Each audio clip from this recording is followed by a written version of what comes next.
The Wolf of Wall Street is an autobiography by Jordan Belfort. It was published on August 26, 2008 by Random House Publishing Group. It presents a man who becomes greedy with his money. Rather than investing and saving the money that he illegally earned, he wasted it and destroyed his life with drug abuse. However, isn't that what most superstars do when they're exposed to wealth? The Wolf of Wall Street is a phenomenal book filled with stupendous characters, yet not a surprising viewpoint on how famous people adapt to the life of wealth. It is phenomenal because while reading the book, I was very impressed with the author's story. Stupendous because how well developed the characters were inside the story. However, not surprising because of the way the author portrayed himself and his actions in response to his wealth didn't startle me. Power and money seems to be the principles of the story. What also doesn't shock me is how Jordan Belfort left his wife once he began to develop success.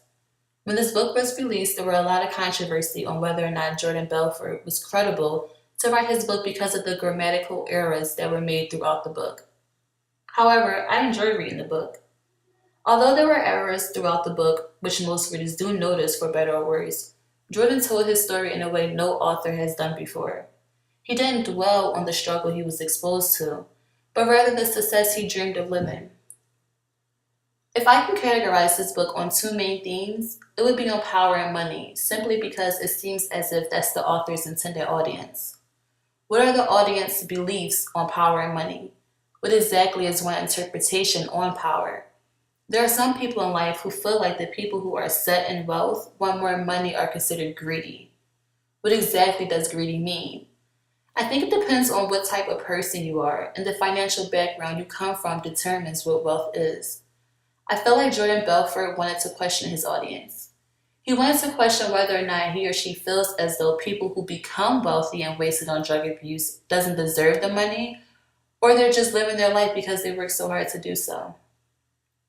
Multiple stars or individuals who are exposed to the money they weren't exposed to prior to their success get drawn into drug abuse and participate in drug abuse. This is what doesn't shock me.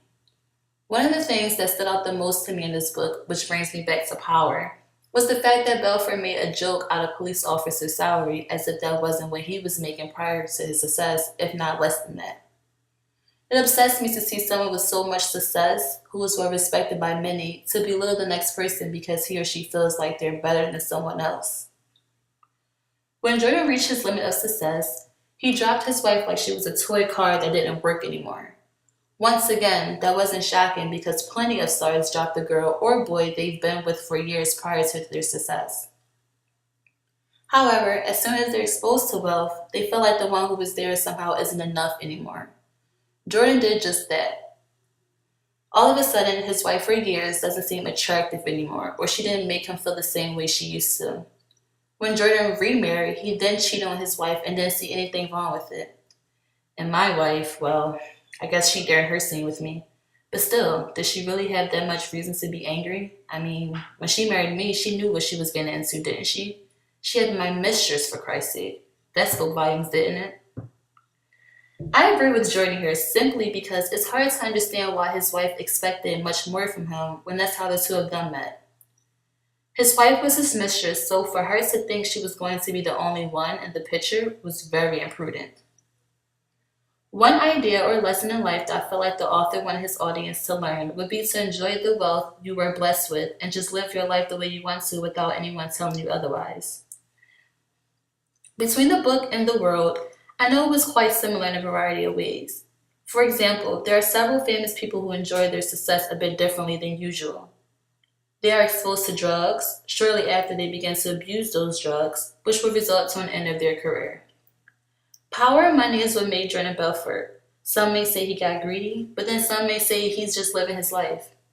Throughout his success, he spent his money on drugs, strippers, fancy cars, and all other non-valuable things that could have been invested into more valuable things. I feel as though The Wolf of Wall Street has accomplished the ability to provide a viewpoint on success. It also provides reasons as to why people who have different definitions on power and money and what people might do with their money are directed to the bad side of the road.